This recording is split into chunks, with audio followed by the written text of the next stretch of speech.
बिस्मिल्लाहिर्रहमानिर्रहीम। Reliability theory के इस लेक्चर में आपको खुशामदीद। हमारा ये रिलायबिलिटी थ्योरी का लेक्चर रिलायबिलिटी की बेसिक्स और उसके स्टैटिस्टिकल एस्पेक्ट्स को स्टडी करने के हवाले से हमारे पेश नज़र रहेगा।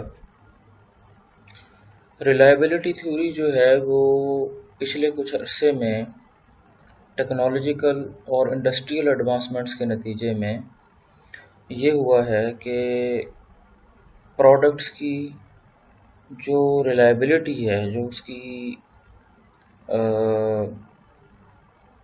कस्टमर सेटिस्फेक्शन है, जो उसके नतीजे में उसकी अहमियत बहुत ही ज़्यादा बढ़कर सामने आई है। इसलिए जो प्रोडक्शन कंपनीज़ हैं और दूसरी तरफ जो कि कस्टमर्स हैं, उनको रिलायबिलिटी की अहमियत का बड़ी तेज़ी के साथ इजाफ़ा हुआ है। इसलिए हम देखते हैं कि कस्टमर्स के अंदर ये रिलायबल प्रोडक्ट्स के आने के नतीजे में एक जो सेटिस्फेक्शन लेवल है वो बड़ी तेज़ी से बढ़ा है। और इस सेटिस्फेक्शन के बढ़ने का नतीजा ये निकला है कि कंपनीज़ हों, वो मुख्तलिफ इंडस्ट्रीज़ हों, उनकी सेल्स के वॉल्यूम भी बढ़ गए। और इसी तरह क्योंकि टेक्नोलॉजी की चीज़ों के साथ रिस्क फैक्टर भी होता है।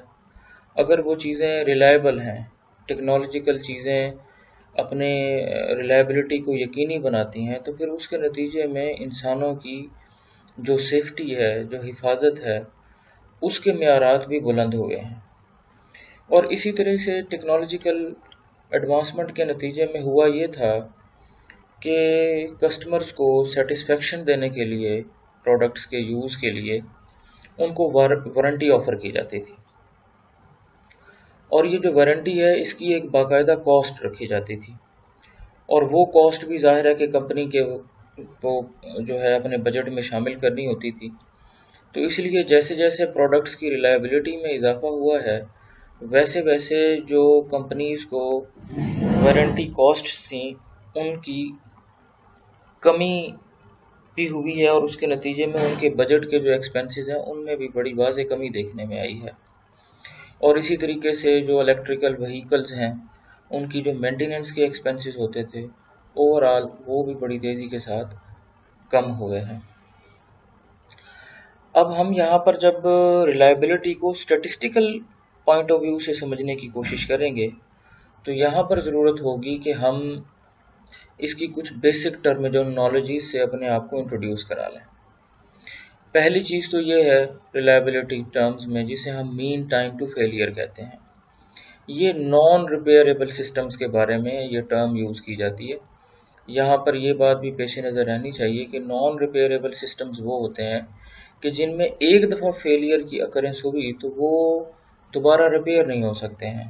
वो सिस्टम्स कंप्लीटली या मुकम्मल तौर पर डैमेज करार पाते हैं। इसलिए वहाँ पर एक फेलियर ही जो है वो सिस्टम को डैमेज करने के लिए काफ़ी होता है।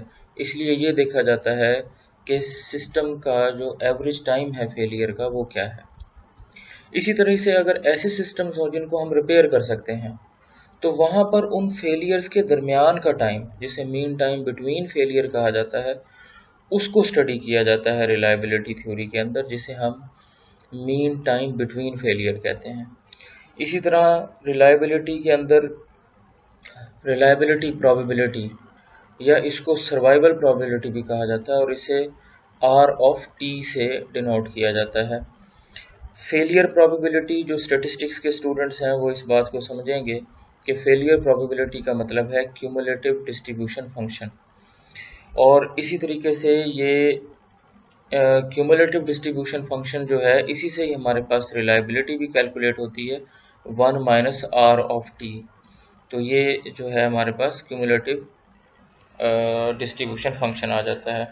फेलियर प्रोबेबिलिटी को असल में प्रोबेबिलिटी डेंसिटी फंक्शन जो हम पहले कहते रहे हैं, यहाँ पर रिलायबिलिटी में हम उसको फेलियर प्रोबेबिलिटी डेंसिटी कहते हैं।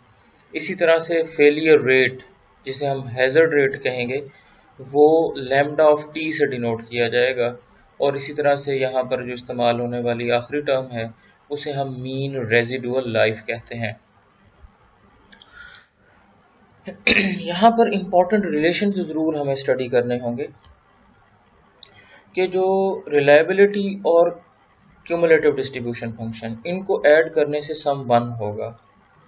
प्रोबेबिलिटी डेंसिटी फंक्शन जो है वो हैजर्ड रेट, जिसे हमने लैम्डा ऑफ टी से डिनोट किया है, और इसी की एक्सपोनेंशियल में इसका इंटीग्रल जो है वो 0 से t तक, अगर हम इसको इवेल्युएट करके उसका एक्सपोनेंट लें और उसको हैजर्ड रेट फंक्शन के साथ मल्टीप्लाई करेंगे, तो इस तरह से भी हम डेंसिटी फंक्शन कैलकुलेट कर सकते हैं, या सिंपली क्यूमुलेटिव डिस्ट्रीब्यूशन फंक्शन का डेरिवेटिव लेने से हम इसको कैलकुलेट कर सकते हैं।